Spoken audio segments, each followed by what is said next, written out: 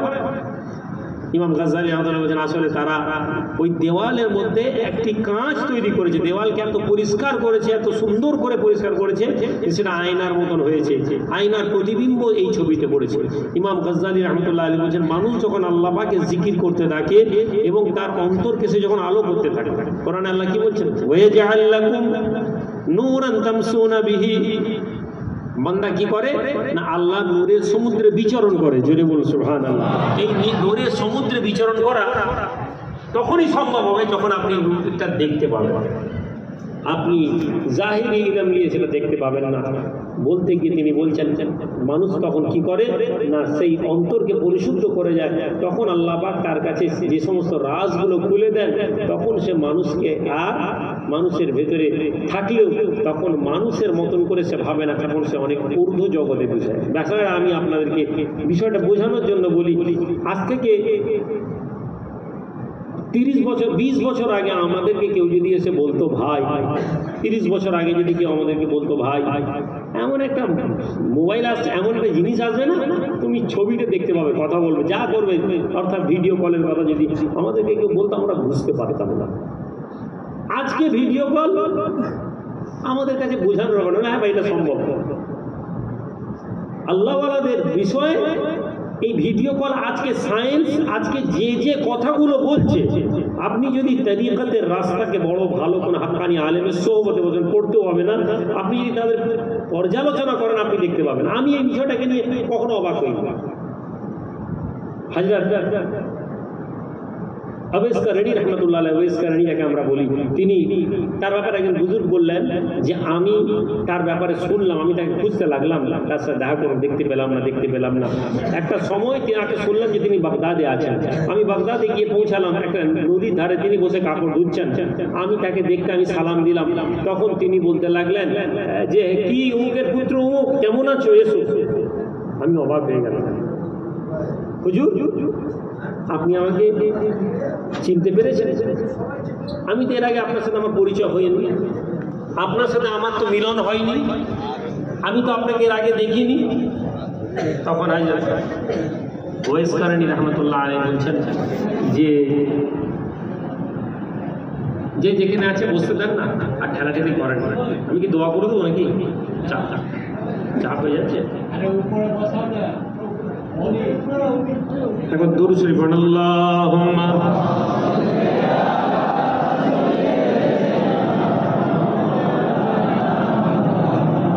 ওয়ালা আলি